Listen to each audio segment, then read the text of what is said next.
tell them who you are. Aqil Davidson. From the legendary group Wreckx-n-Effect. I asked you here today because, you know, we've conversed plenty, and our conversations are always pretty fruitful.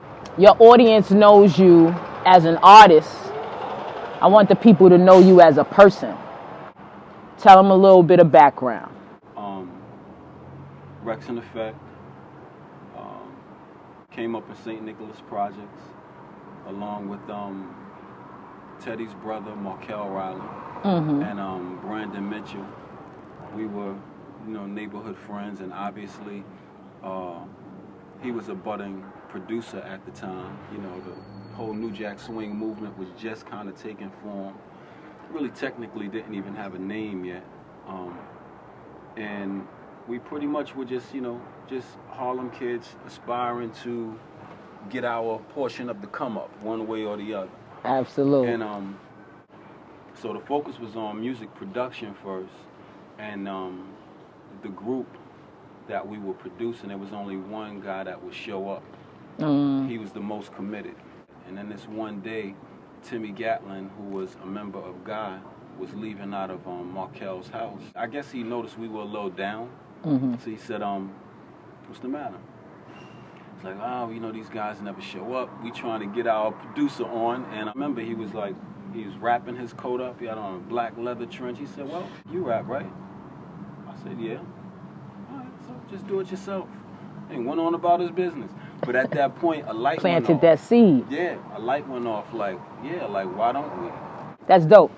So, you know, I wanted to give the audience the opportunity to know the background that your footprint has been in the game for a long time, right? And the industry has changed. Is art imitating life, or is life imitating art at this point? The influence of today is so much stronger, particularly with hip hop. It's so much stronger that it's difficult to say that life isn't imitating art. The idea of that is nothing new, but the prevalence of it is way stronger now than it has ever been. So now you have, you know, limitless kids going to school trying to be like X, Y, and Z. I think about it all the time in regard to which it is. You know, when you speak to artists, especially artists that don't really want to take too much responsibility for what's going on out here, they just say, well, we just talking about what's going on. We just talking about what we see. We just talking about what we've been through. And I remember that being a true statement back in the day. But I'm not too sure about that at this. With that being said, do you feel that artists have a responsibility to put a certain conversation out there, or do you think that, you know, to each his own? I think the only responsibility artists have is to be honest with themselves. It sounds a lot simpler than it is, but if you get to the core of what your truth is, then music and life becomes a far more beautiful place, because you have sincere expressions coming from various people. Beyond that, it becomes artificial in any sort of way. Once you tell a person you have a responsibility to do what I think you should be doing as an artist, even if what I'm telling you to do is productive, it's artificial if that's not your truth. I agree. You know what I mean? I agree 100%. That I'm happy that you expressed it in that way. Like, that's so clear, clean, cut, and dry. You know, I think everything comes from a place of self-awareness, right? If you don't understand self, then you move differently out in the world. Absolutely. You just present differently out in the world. And once you do know who you are, there's just certain things that you won't allow yourself to do, say, act as, right? Was there anyone in your career who kind of kept you on a straight and narrow? I could be wrong, but I don't remember y'all being a part of too much scandalous stuff. Like, pretty clean. I'll put it like this.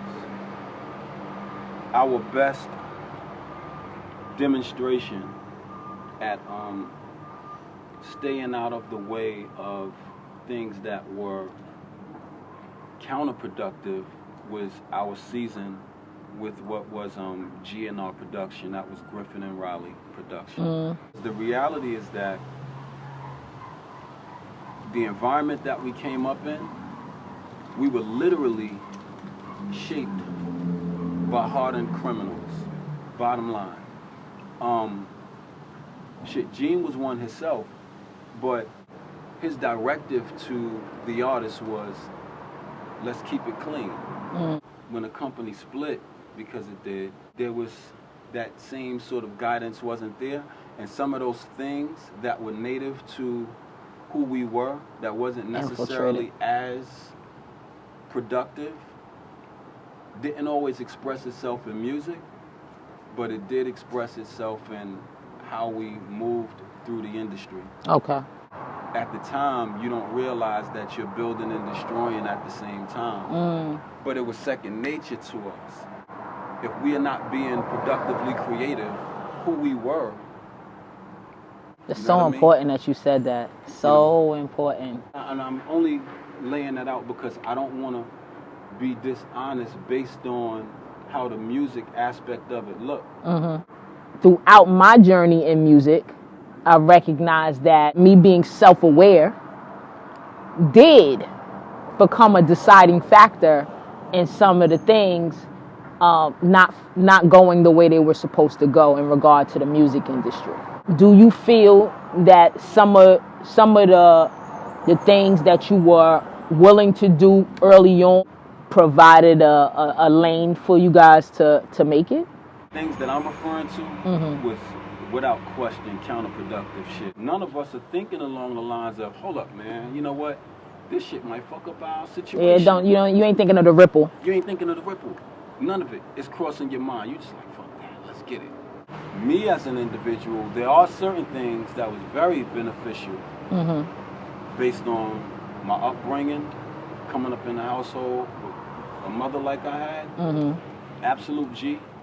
There was things that I encountered business-wise that I would have been cat food for if I wasn't me. Sometimes knowing this don't feel right, this don't sound right, but I don't want to miss out. When you're tough enough, you're willing to put that shit on the line. Like, nah, I don't Absolutely, give a fuck. absolutely. I'm not having that. Nah. And I've been in those situations numerous times.